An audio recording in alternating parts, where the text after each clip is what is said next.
சென்னை கொளத்தூரில் பல்வேறு திட்டங்களுக்கு அடிக்கல் நாட்டுகிறார் முதலமைச்சர் மு.க.ஸ்டாலின். தற்போது அங்கு வருகை தந்திருக்கிறார். விவரங்களை செய்தியாளர் நந்தினி வழங்க கேட்கலாம். நந்தினி, விவரங்கள் என்ன? வணக்கம். சென்னை கொளத்தூர் தொகுதியில் பல்வேறு நலத்திட்ட உதவிகள் பல்வேறு திட்டங்களுக்கும் தமிழ்நாடு முதலமைச்சர் அடிக்கல் நாட்ட இருக்கிறார். அதன் ஒரு பகுதியாக பார்த்தோம் என்றால் இந்து சமய அறநிலையத்துறை 2021-22 ஆண்டிற்கான மானிய கோரிக்கை அறிவிப்பில் சென்னை, பழனி, திருநெல்வேலி ஆகிய இடங்களில் மூத்த குடிமக்களை பேணி பாதுகாக்க மூத்த குடிமக்கள் உறைவிடங்கள் அனைத்து வசதிகளுடன் தொடங்கப்படும் என அறிவிப்பு வெளியிடப்பட்டது.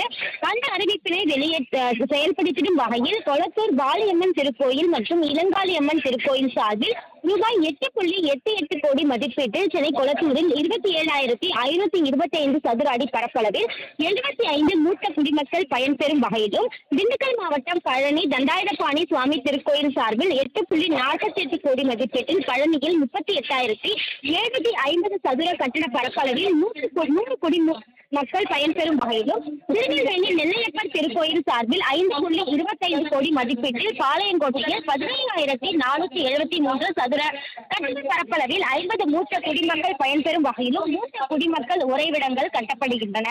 இந்த உறைவிடங்களை கொளத்தூர் ராஜாஜி நகரில் 3 மூத்த குடிமக்கள் உறைவிடங்களின் கட்டுமான பணிகளை தமிழ்நாடு முதலமைச்சர் சற்று நேரத்தில் தொடங்கி வைத்திருக்கிறார்.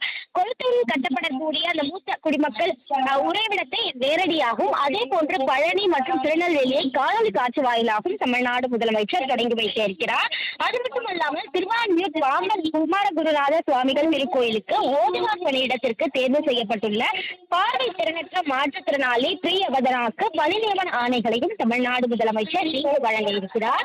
இந்த மூத்த குடிமக்கள் உறைவிடங்களில் வரவேற்பறை, குளியலறை மற்றும் கழிப்பறை வசதிகளுடன் கூடிய தங்கும் அறைகள், உணவிடமும் அறை, பல்நோக்கு அறை, சமையல் அறை, பார்வையாளர்கள் அறை, நூலகம், குடிநீர் உள்ளிட்ட அனைத்து வசதிகளுடன் அமைக்கப்பட்டிருக்கிறது. இதனில்தான் கொளத்தூர் தொகுதியில் பல்வேறு திட்டங்களை தொடங்கி வைக்க வருகை தந்த தமிழ்நாடு முதலமைச்சருக்கு வழிநெடுவிலும் உற்சாக வரவேற்பு என்பது அளிக்கப்பட்டது. இரு புறங்களிலும் பொதுமக்கள் மற்றும் திமுக நிர்வாகிகள், பிராகிகள் ஏந்தியும் திமுக கொடி ஏந்தியும் உற்சாக வரவேற்பு அளித்திருக்கிறார்கள். அது மட்டுமல்லாமல் முதலமைச்சர் வாழ்க்கை என்ற கோஷங்களும் இங்கு எழுப்பப்பட்டிருக்கிறது.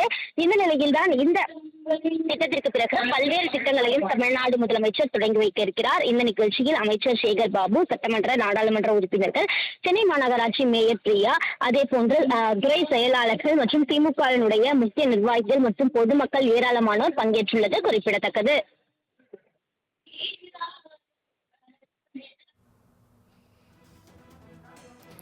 பல்வேறு திட்டங்களை முதலமைச்சர் மு.க.ஸ்டாலின் கொளத்தூர் தொகுதியில் தொடங்கி வைக்க இருக்கிறார். விவரங்களை வழங்கியதற்கு நன்றி நந்தினி.